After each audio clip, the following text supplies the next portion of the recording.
ఇటీవల కురిసిన భారీ వర్షాలు తుఫాను ప్రభావంతో నంద్యాల పట్టణం నందమూరి నగర్ కుందు బ్రిడ్జి బలహీనంగా ఉండడంతో ఇరిగేషన్ డిపార్ట్మెంట్ అధికారుల సూచనల మేరకు ఎస్పీ సునీల్ శరణ్ ఆదేశాల మేరకు బ్రిడ్జిపై భారీ వాహనాలు రాకపోకలు సాగించేందుకు అనుమతి లేదని ట్రాఫిక్ సిఐ మల్లికార్జున గుప్తా తెలియజేశారు.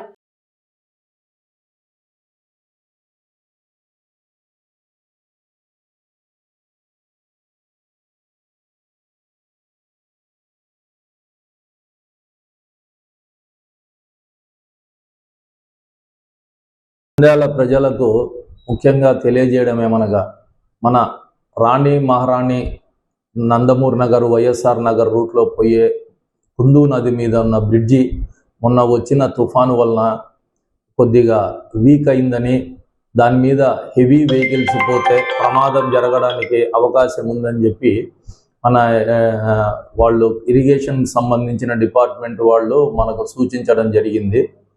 దాని మీద మా ఎస్పీ గారు ఇచ్చిన ఉత్తర్వుల మేరకు ఆ బ్రిడ్జి రూట్ డైవర్షన్ చేసినప్పుడు ఎటువంటి డైవర్షన్ చేయడానికి ఎటువంటి అవకాశం ఉందని చెప్పి మేమంతా ఎన్ రూట్ అంతా తిరిగి చూడడం జరిగింది.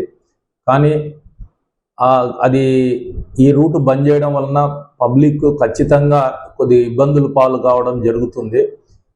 ఆ బ్రిడ్జి మీద మాత్రం మోటార్ సైకిళ్ళు, ఆటోలు, తర్వాత చిన్న బండ్లు మాత్రమే దాని మీద ప్రయాణించండి. అంతే తప్ప లారీ ఓనర్లకు, టిప్పర్ ఓనర్లకు, స్కూల్స్, కాలేజీల్లో పెద్ద పెద్ద బస్సులు ఉండే మేనేజ్మెంట్కు తెలియజేయడం ఏమనగా, మీరు ఓవర్ వెయిటేజ్ తర్వాత హెవీ వెహికల్స్ని కుందు నది బ్రిడ్జి మీద పంపడం అనేది బంద్ చేశాము. మీరు కూడా పోలీసు వారికి సహకరించి మీరు ఈ యొక్క సూచనలు పాటిస్తారని చెప్పి లారీ ఓనర్లకు, టిప్పర్ ఓనర్లకు, తర్వాత స్కూల్ యాజమాన్యానికి కూడా మా ట్రాఫిక్ పోలీస్ స్టేషన్ నుంచి తెలియజేయడం అయినది. ముఖ్యంగా మీరు కానీ ఈ సూచనలు పాటించకుండా ఈ హెవీ వెహికల్స్ బ్రిడ్జి మీద కానీ ప్రయాణం చేయడానికి మీరు పోలీస్ సూచనలను పాటించకుండా వెళ్తే అదేదైనా ప్రమాదం జరిగితే ఆ స్కూల్ యాజమాన్యము, లారీ ఓనర్లు, టిప్పర్లు ఓనర్లు బాధ్యత వహించాల్సి ఉంటుంది.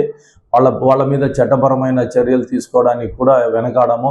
కాబట్టి మేము చెప్పే సూచనలు పాటిస్తూ ఆ కుందు బ్రిడ్జి మీద, రాణి మహారాణి దగ్గర బ్రిడ్జి మీద ఓవర్లోడ్తో ఉన్న వెహికల్స్ కానీ, హెవీ వెహికల్స్ కానీ తీసుకొని పోవద్దండి. దీనికి ఆల్టర్నేట్గా మీరు పోలూరు రోడ్డు, నందమూరి నగర్ నుంచి అక్కడి నుంచి లోపలికి వెళ్తే పోలూరు నుంచి మీరు మళ్ళా వెంకటేశ్వరాపురం, ఆటో నగర్ నుంచి రావచ్చు బయటికి. హెవీ వెహికల్స్ అట్లా ప్రయాణం చేయవలసిందిగా మీకు కోరుచున్నాం.